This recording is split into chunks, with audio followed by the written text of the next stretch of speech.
Hello, welcome to the 1080 Christmas special. So I'm joined today by Michael and Liz. Michael, over to you. And happy Christmas to one and all. Aren't you festive? I've got Merry Christmas. And I have the Christmas tree and my hat on and my jumper. Oh, and I've got my earrings. So today we're going to talk a little bit about last year and our hopes for next year, and really just to wish everyone a Merry Christmas and to thank you all. So shall we jump in to our first comment? Sorry, hang on, people. Right. So our first No, it's not. That's the second question. All right, so I need some help on what's the first? What was our highlights of 2022? Yes. Not this moment, then. You see, we well rehearsed this one. So, Liz, what was your highlight? Well, I think for me, professionally, it was being ranked 15th on the HR most influential list. It came completely out of the blue, and it was a huge, amazing thing to get. And personally, was landing my first trustee role. It was something I'd been wanting to do for a while and put off. And in January, February time this year, I did the course with Getting on Board and the Charity Board Leadership Programme. And started to apply and found exactly what I wanted, a local charity helping people with learning disabilities. So yeah, those are my personal and professional highlights. Oh, lovely. Michael, what's yours? Well, I'm going to say it's interesting. My highlight was the 10th birthday party, which I didn't attend because I had COVID. But I highlighted that it went ahead and was a big success without me. So it tells me that the business no longer needs me to be at the center stage of the business. And that's without doubt a highlight. On a personal highlight, professionally, the launch of the coaching app as well, all the hard work that Jack's done. Personally, the hip replacement, which I did attend, and I'll tell you about my funniest moment when we get to it, is that. And of course, I have to balance it with some disappointments. So personally, not having finished and published the book on the portfolio career and England going out of the World Cup in the quarterfinals were disappointments. But the highlights which stood out were without doubt the party, which I didn't attend, and my hip replacement. Hannah. Lovely, thank you. So I have a couple. So professionally for me has definitely been working with the UN this year. And I don't know how many people know, but we kicked off January working with the United Nations in Afghanistan, coaching people into jobs after the Taliban had moved in. So it was a really, really eye-opening experience. And actually, it made me realise just how much we worry about things that are really unimportant, but it also helped me really work with people that I could see how I was helping, and it made such an impact. So that for me was definitely a highlight, and just that moment of feeling so grateful to have this opportunity to work with people and make a difference. And then a personal highlight for me is my little boy started school in September, and he is wonderful, but also quite a tricky little boy. So he settled into school really, really well. And it's so lovely to see children learn and grow, particularly as he does lack confidence. But I've really seen over the last 6 months that's grown. So that's been a personal highlight for me of 2022. Good one. So before we move on, I referring to jokes, I need to use the Jane Harrison joke around England and the World Cup. She says when she dies, she's going to let England players come and attend her funeral and lower her coffin into the ground so they can let her down one more time. Oh. Good joke, Jane. Like it. Good joke, Bago. So, our hopes and aspirations for 2023. Michael, let's start with you. Well, it sort of follows on from my highlight, which is, I mean, we've now been going 10 years as a business. So having what I call a sustainable business, and it is, but getting to that point whereby, let's say it doubles the revenues, and frankly, half the revenues coming in without us having to spend lots and lots of time doing business development, getting that sort of solid pipeline. So we have got that level of sustainability. On a personal level, my own aspirations is that I'm looking to sort of take more time for me. So sort of work 4 days a week next year. That's what I'm going to try and do. And that does link to the sustainability of the business. I think we're getting very close to it, but not quite yet achieved it. But that's my hope and aspiration for next year. Michael, you're going to love the 4 days. I remember doing 3 days after coming back after Orlando. Best thing. I think for me, it's about growth and playing with partnerships more. So as Hannah said, we've been really successful with the UN work and partnering with Fuel 50, but we've got a few more partnerships that we're looking at in the new year. One with Brown Jacobson with executive coaching, one with the GTA, the Guernsey Trading Association, obviously based in Guernsey, and thirdly with Richard Class in mentoring. So I'm really looking forward to focusing on these 3 partnerships and others and see where we end up. And personally, I haven't really given this personal side much thought, but I think I've really, really enjoyed going back to the office in this hybrid model. I think about a third of the work I've been doing has been in person. So I'm looking forward, in an ideal world, I'd like to do more 50-50, but I've been really enjoying. I get so much spark off being with people in the room. So yeah, I'm looking to do more of that next year. Lovely. Thanks, Liz. So for me, my hopes for 2023. So actually mine are around spending more time in the business. So with my youngest starting school, it's about stepping up as opposed to doing less days. It's about doing more. And I echo Liz's thoughts around building the partnerships. So I've grown a real connection with the Fuel 50 team, and the Fuelies are wonderful. And I'm a real believer in that organisations need to help people manage their career. And I think Fuel 50 is definitely the way forward, and the tech's really advanced. So for me, it's around spending more time with the partnership, which with Fuel 50, growing their brand and ours in turn. And I really, that's how I see the aspiration for 2023 with the partnerships.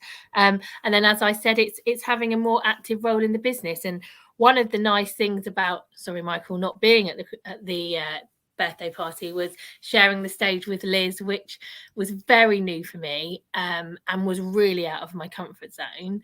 I have to say, I think it was the first time I've been really nervous in a long time, but actually that feeling, I really enjoyed it when I looked back and felt I'd done something out of my comfort zone. So I'd like to do more of that.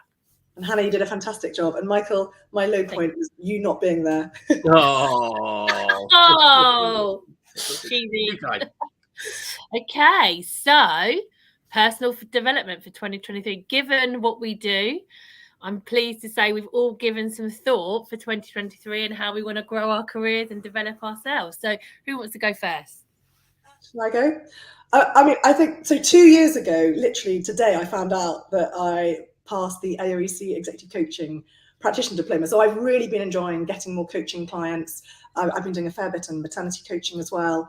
But going forward into 2023, I'd like to understand more about the team coaching side, and clients particularly are asking about team coaching. So whether that means going on a course or just experiencing it as a team, reading up about it, just generally understanding that. But also separately out of team coaching and just generally, I realized that with 2 children who are 8 and 5, I have very little time to read.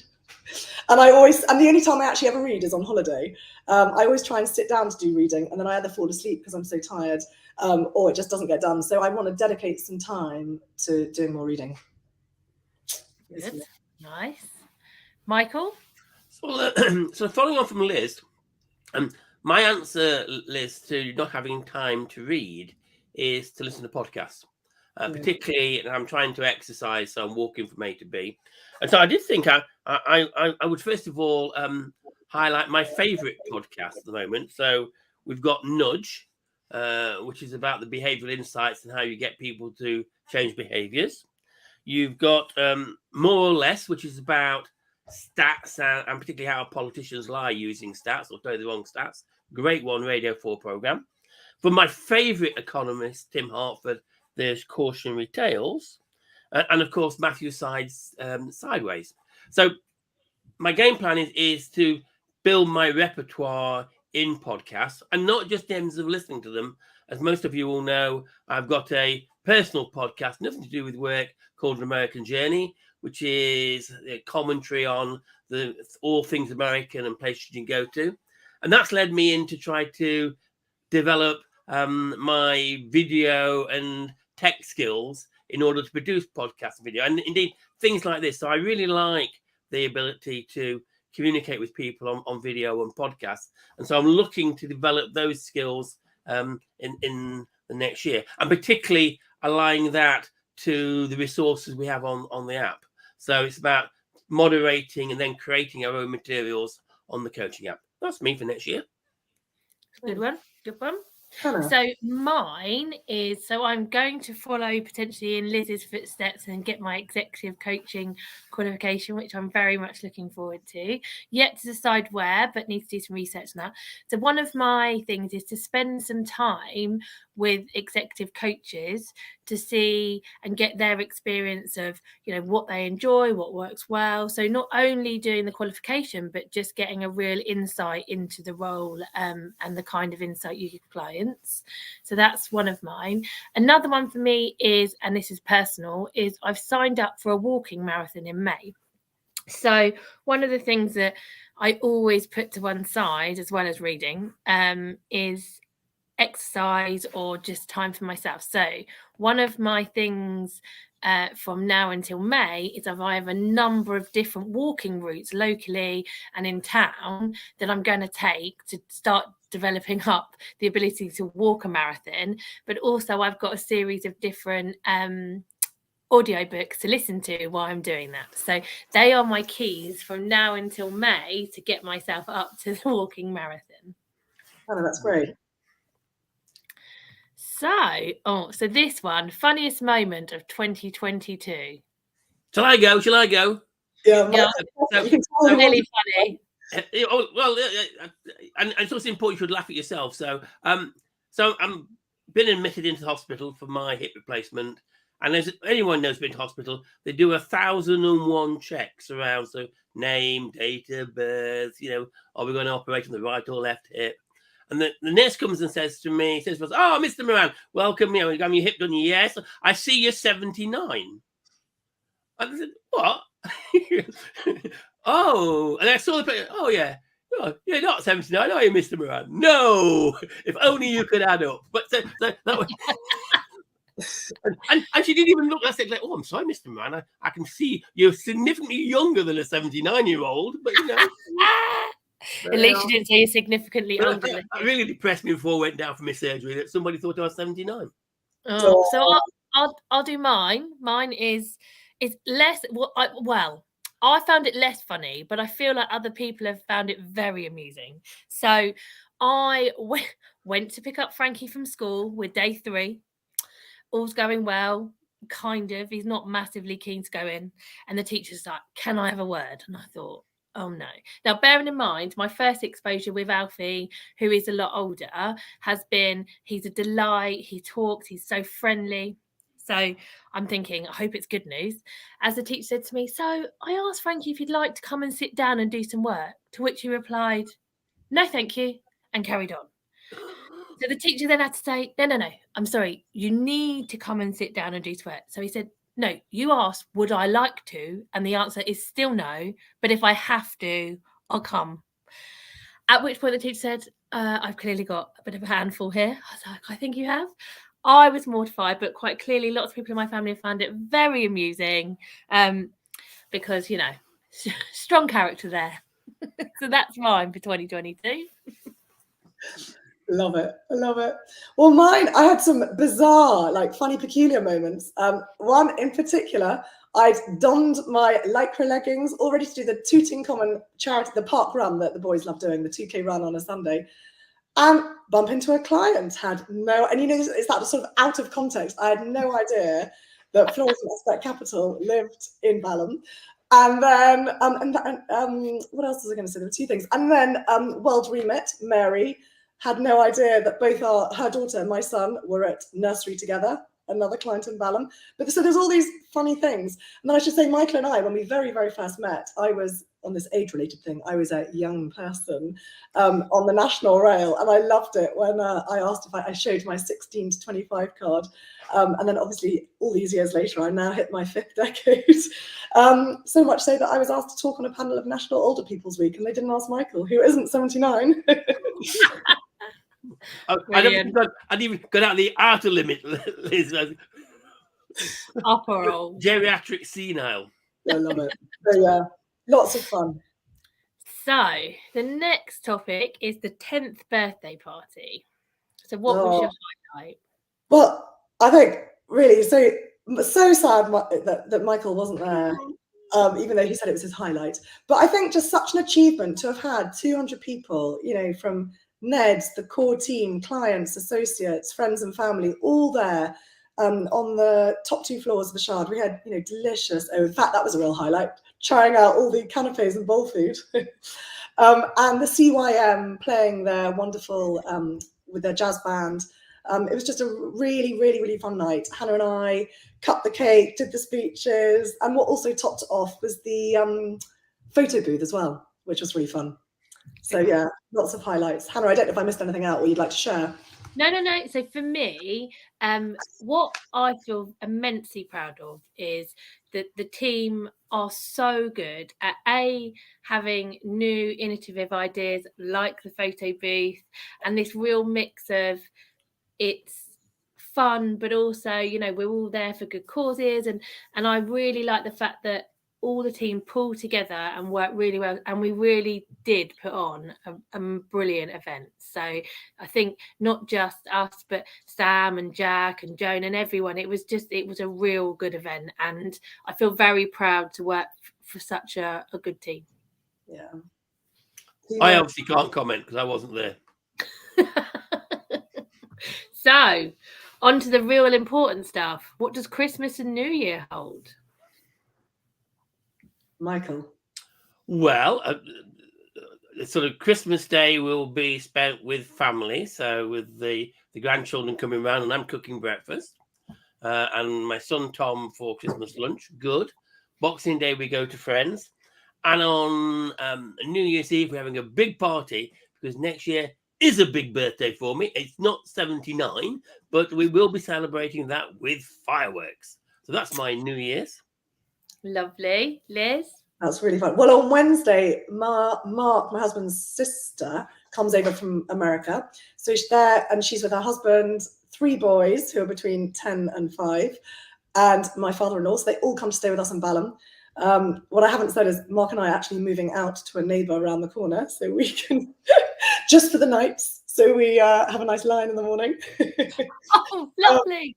Well, leaving the boys in the house. Yeah, we're leaving them in our house. So we're heading off just around the corner. You won't be telling them where you've gone either.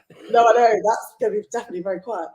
But then we're going, because obviously they're not in London much. We're going to do some touristy fun things for them. And my father-in-law is kindly taking us all to the Lion King. So that'll be really fun, to a matinee. I think that's just after Christmas. And the National Gallery are putting on a show. They're bringing one of their paintings to life, one of the Abercamp skating scenes. So again, kids are going to love that. So we're doing quite a lot of fun theatre stuff. We're going to the Natural History Museum as well, see Dippy and things like that. And New Year, we're actually relaxing because we're now going to celebrate New Year on New Year's Day, having had a good night's sleep. Very good. Good. Hannah. So mine is very low key this year. So I think it's going to be just a very small affair, which actually I'm really looking forward to, because I don't know if anyone knows, but I'm not a fan of cooking or cleaning up after it. So we've got a very quiet Christmas, but we've got lots of seeing Santa, ice skating, all those things. And then the absolute pinnacle just before the new year is going to see monster trucks live, which you can quite imagine I am thrilled about. Wow. So that's my Christmas. But actually, I'm just looking forward to having some downtime and just enjoying some time together. Liz, should you just say what we did, was it last Wednesday with the associates, say a little bit about Frameless? Yeah, so we took about 25 of our team to Frameless, which is an immersive art exhibition just by Marble Arch. And they have 4 rooms, all with different experiences. And it's amazing. You should Google Frameless. It's where, I mean, there's a Monet, the bridge, and all these little specks arrive and they go out again. And they had, in one room you were live in St. Mark's Square in Venice, and it was almost like you were literally in the square. And then, of course, it flooded, and then it turned into a Turner painting with waves. So absolutely amazing, and all to music. And then we went out for lunch. So yeah. We can definitely commend it to people. If you get a chance to go over the holiday period, go and see Frameless at Marble Arch Place. Yeah. Lovely. So now down to the real serious stuff of Christmas. So what is our best or favourite Christmas film? Hannah, do you want to go first? Oh, yeah. So mine is Home Alone. I absolutely love it. We all love it. So we've already watched it 4 times already. Actually, Dean Jansen says it sounds like your Christmas looks like a remake of Home Alone, Liz. Well done, Dean. So I'm going to go with 3, of course. So if I'm being traditional, it's obviously got to be It's a Wonderful Life. If and I don't want my friends to hear this, that traditionally on Boxing Day we go through a whole load of sort of rom-coms. So almost certainly that will be Love Actually with the wonderful Hugh Grant. But my number 1 favourite with Billy Bob Thornton is Bad Santa 1 and Bad Santa 2. So always to be watched with your parents or somebody who's going to be excruciatingly embarrassed by all the bad language and sexual references. Yeah. Billy Bob. I learned that in the quiz. I think it was my maternity leave or something, and I got that completely wrong. But I've always remembered Bad Santa 1, Bad Santa 2. If you've never watched it, it's a treat. But It's not one don't for the watch it with kids, your parents. No, all the kids. Yeah, all the kids. Yeah, well, it's not a kids' film. And I think for me, I love The Holiday, particularly since it's filmed in the village in Surrey where my aunt lives. But I absolutely love it. I was walking, Liz, in Sheer when they were making that film, and they'd sprayed the whole of the church with foam to replicate snow. Wow. Oh, I love that. And Home Alone. You can't go wrong with Home Alone.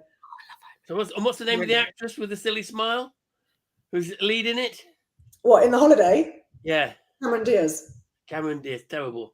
Can't walk and talk. No, I like it. I like it. I love it. I love it. And Kate Winslet. No, anyway. But anything with a slow gin in hand, I'm happy to watch. So it's more the accompaniment to the film. So we haven't prepped this. You say, so what's our favourite Christmas song? The Pogues for me. The Pogue. That's a good one.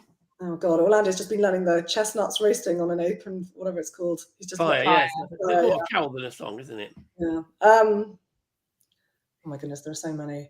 I think my favourite Christmas song is the "Oh Holy Night." Love it. I'm into it. John Lennon. Christmas, war is over. John and Yoko. Yeah. But I'm very close on the Pogues. That's a good one. Good one. So, best Christmas joke. I'm leaving this to Michael because I'll be honest. Well, I asked my 5-year-old today. Yeah. And Freddie's answer was, why don't you ever see Santa Claus in hospital? Come on then. Because he has private elf care. Oh, very good. Oh, that's a good one.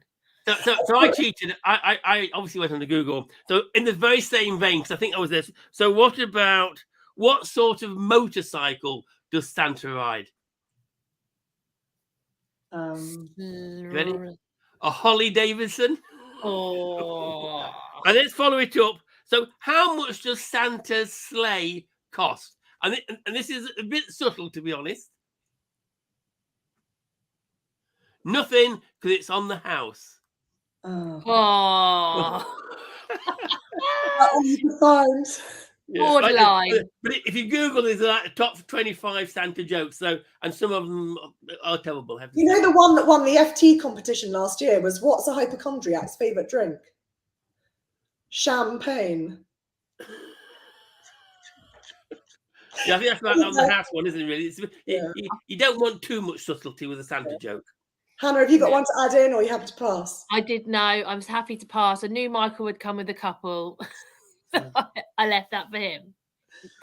So that does leave us with just thanking everyone and wishing you a Merry Christmas. So, Michael, I'm going to let you lead on summarizing. Well, and of course, I couldn't give the speech at the 10th birthday party. So 10Eighty only operates on the basis that we have corporate clients who give us business. So we're forever grateful for that.